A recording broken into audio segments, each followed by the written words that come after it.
Welcome to Restaurant Deal Making Exposed, the only show that equips you with everything you need to know about restaurant transactions. In this show, we tell you all about how to make the sale or purchase of your restaurant not just possible, but successful. Now here are your hosts, ex-restaurateurs and seasoned brokers, Patrick Totah and Andy Mirabell.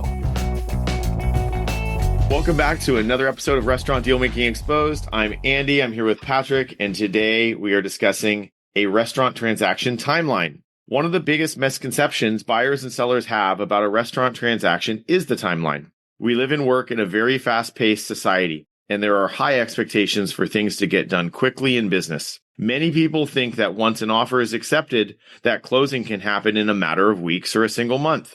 Transaction timelines greatly differ from residential transactions and escrows, and even most business transactions from that of a restaurant or bar transaction.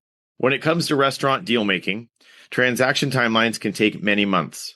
In reality, even a straightforward restaurant transaction takes 60 to 90 days, and transactions involving financing, liquor license, or difficult landlords can easily stretch to 120 days and often longer if the brokers and parties involved are not managing aspects of the transaction and milestones. So let's quit tapping our feet impatiently or checking our watches every minute and break down the real timeline for a restaurant transaction and escrow. Patrick, I'm going to start off by asking you something here, okay? All right. How often do you get this question from a buyer or a seller when you first speak? And do you bring this up in your initial conversations with them? And the question is, how long did it actually take to buy or sell a restaurant? Yeah, I get asked that question all the time, but let me kick this back over to you. How many times have you been asked or told by a buyer, I have the money, I'll deposit it right now, and we can finalize the transaction, as if it's just like, send the money to the seller and we're done? Yeah, I mean, I've gotten that more than I would like to admit. And that's where we initially have to pump the brakes and really go through what a real timeline is. And I think I almost can see the shock on their face over the phone when we go over how long these things take. So when do you bring this up? To be honest, it happens probably all the time in the beginning of a transaction, trying to set expectations. And I think one of the reasons why I wanted to do this podcast was how many times I've actually said this. And if we could have a podcast and kind of go through it and, point our buyers and our sellers to this particular podcast, I think it would be really helpful for everybody. True. And it's important, to set expectations from the get-go. Everybody understands what's going on, but also you want to keep everybody on some sort of a timeline, and I urge both sides that it's a timeline, it's a schedule. It doesn't mean that it's all going to happen exactly this way, right? Like a closing date is scheduled for X date. I don't know. I should go back and see how many times that's actually happened, because it is a schedule and things have to happen. And until those things happen, you can't close escrow. Yeah. And you keep bringing up setting expectations. And I think the further we've gotten into our career as restaurant brokers, that is a vital first step when we deal with our clients. There's different types of transactions, even within our lane of restaurant or bar or, food related businesses. There's different kinds of transactions. We often deal with a straight lease.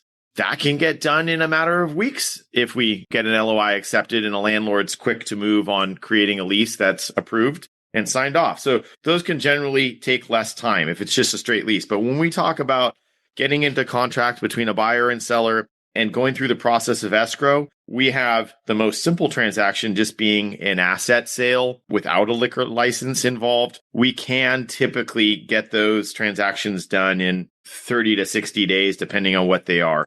The second you move towards a going concern that, someone's buying the concept, taking over the brand recipe, has a liquor license, these transactions are the ones that run much, much longer, many months at times. So there's a few different kinds of transaction we can transact in our lane here, but we wanted to kind of go over the actual timelines today with you guys so you can learn about them. And I just want to point out before we get into that timeline, one delay can affect an entire closing. One delay, one detail. So we really want to keep pushing through and working together to avoid those. Yeah. So why don't we get into the timeline transaction breakdown? Let me just add to that too. Yeah. I think within a transaction, there are controllables and uncontrollables, right? There are things that the seller and the buyer can control, and there are things that the buyer and seller can't control, like the landlord. Landlord is not in contract with us. They have no obligation to our timeline. We can ask them to be, but they're not privy to that information. And we hope that they act in a reasonable way. But it doesn't always happen, right? And then there's the agencies like the CDTFA or the ABC, California state agencies. They're not, transacting with us. We're asking them to do something for us.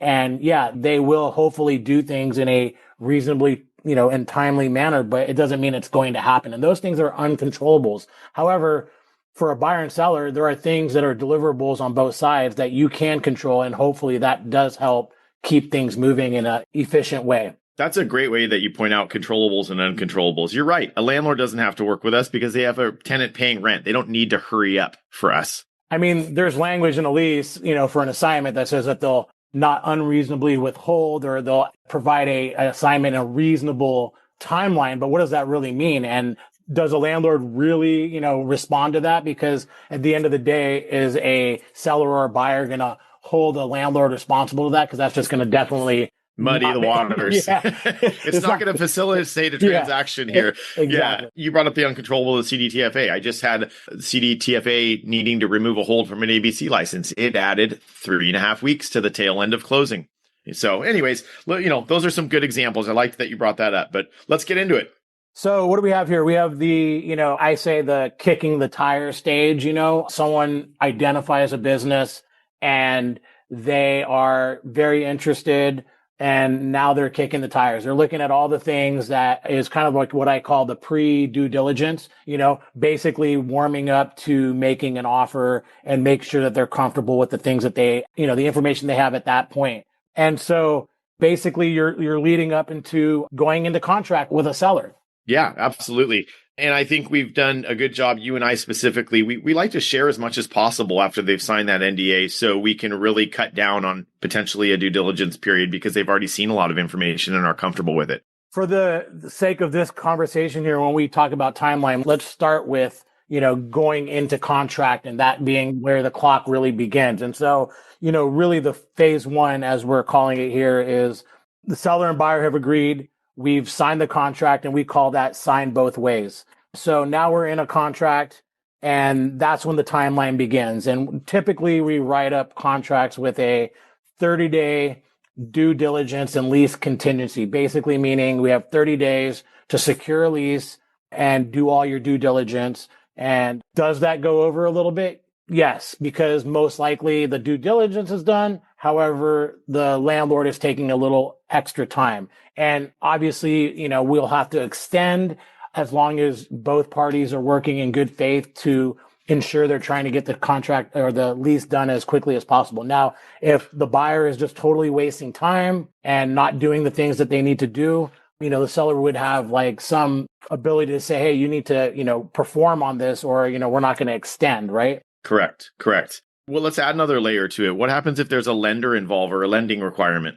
The lending, is a very interesting contingency because theoretically you have timelines that are put into place where they have to get a pre-approval within a certain amount of days. They have to get a conditional approval within a certain amount of days, and then they have to get the actual funding. But in the end, the actual funding contingency happens at the very end. So it's not like a contingency that is being held up in the beginning by the due diligence or the lease contingency, right? Yeah, a big milestone with lending is that non-conditional funding letter, right?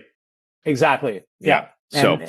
Great. So here we are. So let's just say everything works out really well, and we have a signed lease that is conditioned on the close of escrow. They want to remove contingencies. So the next phase would be fully opening escrow. Now, this is kind of a confusing little scenario.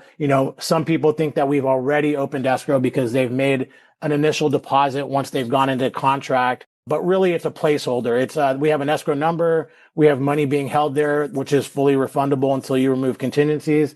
But really, we don't open the actual escrow until we remove contingencies. And the reason for that, Andy, is why?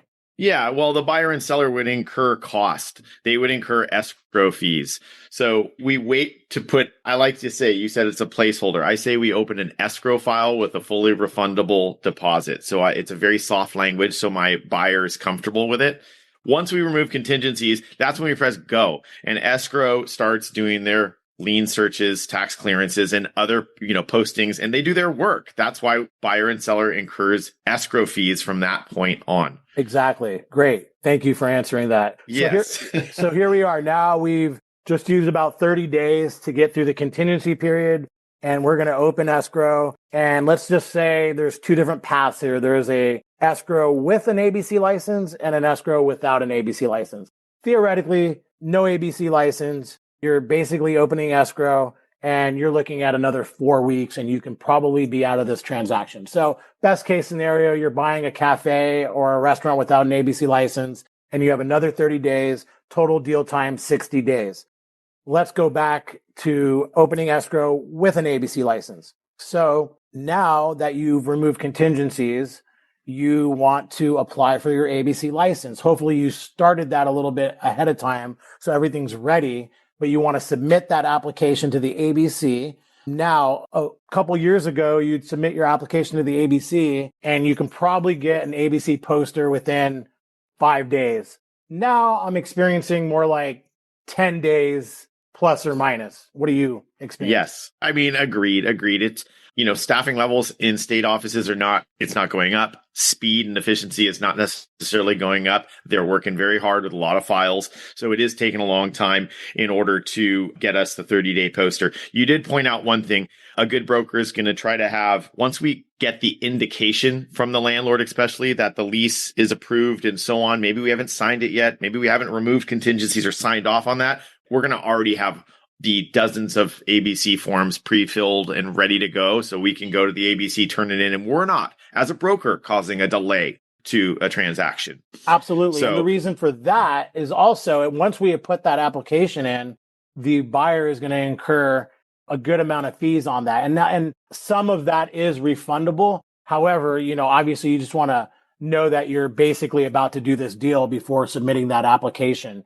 Also, there's a timeline on once you receive that poster, technically you're supposed to have it up within 5 days. So you don't want to have it 2, 3, 4 weeks before you actually put the poster up. So here we are. We put the application in. It's, been 10 days. We finally received the packet from ABC, which includes that 30-day poster. This is a hard deadline. That poster needs to be up for 30 days. So no matter what, that has to happen. Now, during that time, we're going through all the normal stuff of escrow. You're doing all your government clearances. You're doing your bulk sale publication, which is basically a notice to all your vendors and any institutions that you may or may not owe money to. Basically, any creditors have a chance within this period of time to come forward and say, hey, this seller owes me money. And so all that happens, within that 30-day period of that poster. And once all that's cleared, you're basically hanging out and waiting for the ABC. Now, we do a couple things to help save some time. We have the buyer fund escrow before that 30th day poster is up. And the reason for that is there's a final form from from escrow that has to go from escrow to ABC that says, hey, this buyer has funded escrow 100%. You may proceed with the license transfer. And that is the final form that needs to go to ABC before they can finalize on their side. Yeah.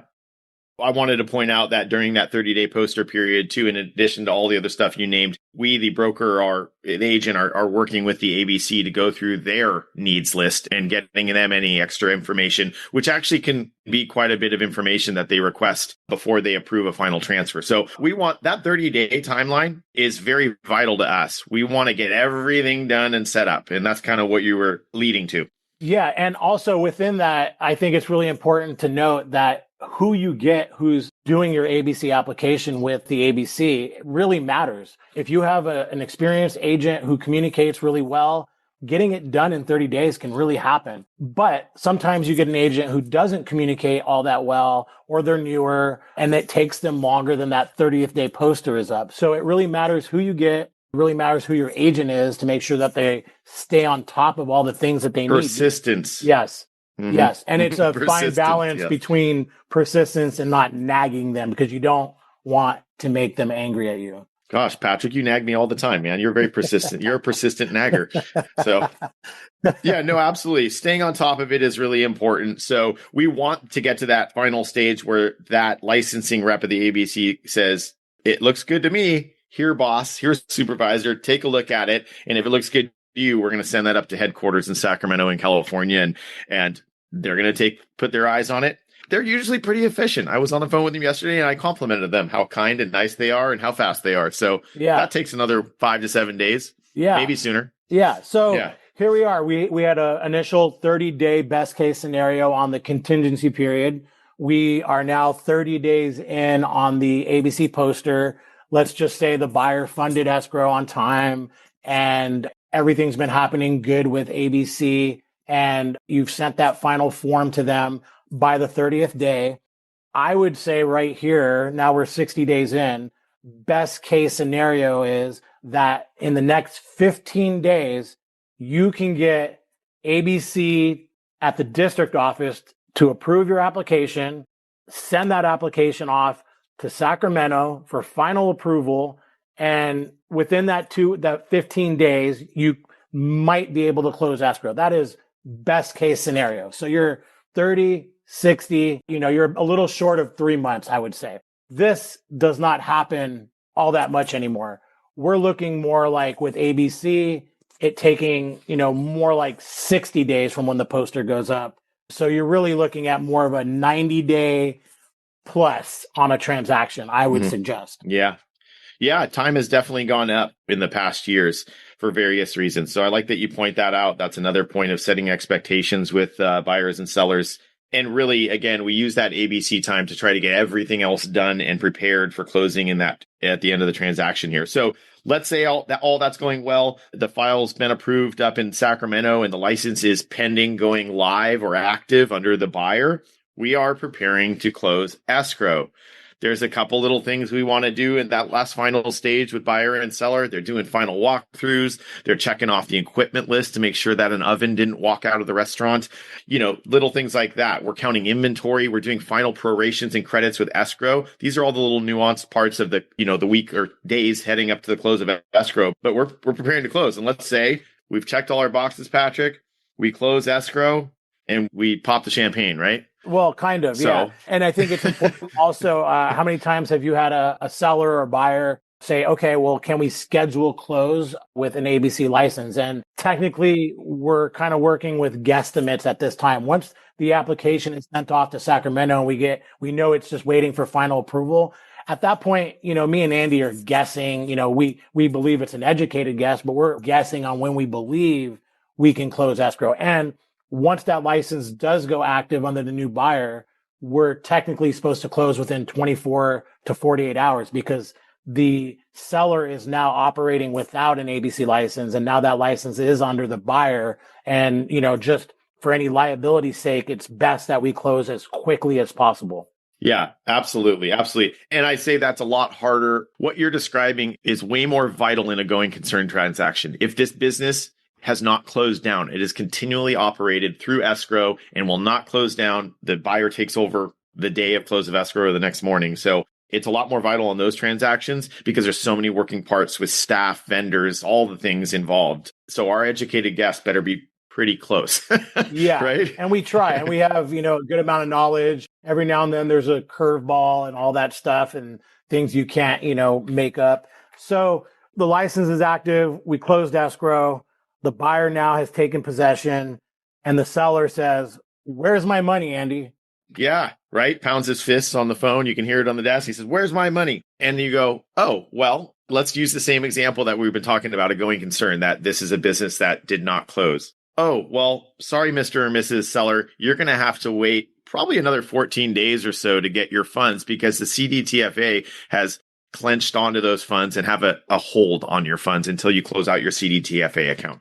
Do you want to expand on CDTFA and why and the who and the what with them? Yeah. So for those who are wondering what the heck is the CDTFA or the BOE, it's the people you pay sales tax to. You collect sales tax on your revenue and then you pay on a quarterly basis the sales tax. Well, these folks are going to hold your funds until we receive a full clearance. And to receive that full clearance, you need to close out your seller's permit. You need to pay your final sales tax return for that quarter and then show that the funds have passed through your bank.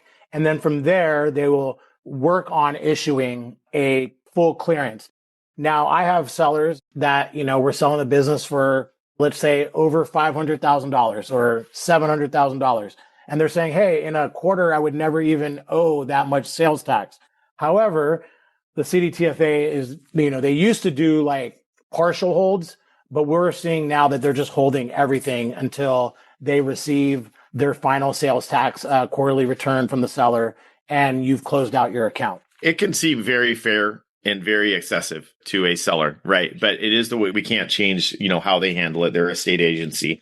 And me and Andy, even though we've just closed escrow, we want to get your money back to you as quickly as possible. I try and set expectations ahead of time so that the sellers understand, because I can totally be sensitive to the idea that, you may need that money to pay off your vendors or pay your employees or all the things that a seller may need to do. So it's really important that sellers understand so that they can plan accordingly. And then from that day we close, I can assure you that me and Andy, we really want to help try and get you all of your money as quickly as possible. Yeah, we're not going to disappear on you. We're not going to go silent. I will point out that if we weren't dealing with a going concern, and let's call this an asset sale or second generation restaurant that we're selling that was not operating, maybe it had closed the week prior so the seller can clean up or whatever, for whatever reason. The business is closed before the closing of escrow. We will definitely guide the seller to get a head start on the CDTFA closeout and final payment of their sales tax, so the funds are not held up beyond close of escrow, if they receive that clearance in time. So, yeah, great. Okay. Well, I think it's nice to kind of highlight the timeline. There's a lot of working parts in a restaurant transaction. In conclusion, I want to say a restaurant transaction is less like buying a car and more like managing a project with multiple moving parts. There's escrow officers, there's brokers, lenders, landlords, attorneys, accountants, the ABC, the CDTFA, inspectors, and on and on and on. The smoother everyone communicates and responds, the more likely the deal will stay on schedule. It's valuable to understand that every deal is unique.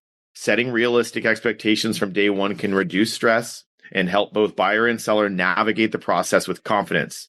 That is the job of your broker. And yet that's another reason why you should find a specialized broker to sell your restaurant. So who are you going to call? Not Ghostbusters. You and me, Patrick. They're going to call Patrick and Andy. Okay. So anyways, yeah, I think this is a very useful topic. I'm glad you urged me to work towards doing this podcast today. So I think this will be a good one for everyone. Let me ask you a bonus question. Oh, here we go. Yeah, I'm going to throw you under the bus a little bit. Good and bad. Oh, no. What's the fastest transaction you've been a part of? And what is the slowest transaction you've been a part of? Oh, man. Yeah, sorry. I am in the middle of one of the slowest transactions I've ever been a part of, and I do not want to talk about it. Okay. So what's the fastest? I mean, I'm assuming it's something without an ABC license, but you tell me. Yeah, I mean, I think a sale without an ABC license, we might have been able to get the contingencies removed and the lease agreed to within 21 days. And then 4 weeks from that, we were able to close escrow. So just under 2 months, I think. I think that's probably the best case scenario that I've been a part of. Yeah. I'll just chime in on maybe one of the slower ones and the reasons why. There's oftentimes our sellers really they need to sell. There's a need to sell. And maybe their back's against the wall a little bit. And sometimes that can empower a buyer to stall or change terms throughout a transaction. And the seller cannot necessarily afford to lose the transaction. So that really sometimes can uncomfortably extend things. So you got to play hardball. You got to speak up for your seller at that point. But anyways, that can really slow down a transaction. I've had that experience before and it was quite uncomfortable. So anyways, thanks for listening, you guys. Tune in next time. Have a nice day.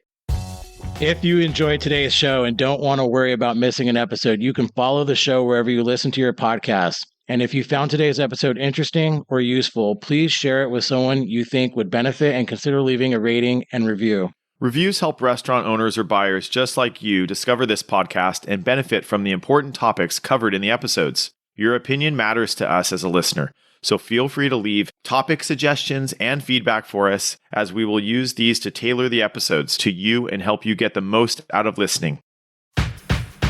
Thank you all for listening to this week's episode of Restaurant Deal Making Exposed.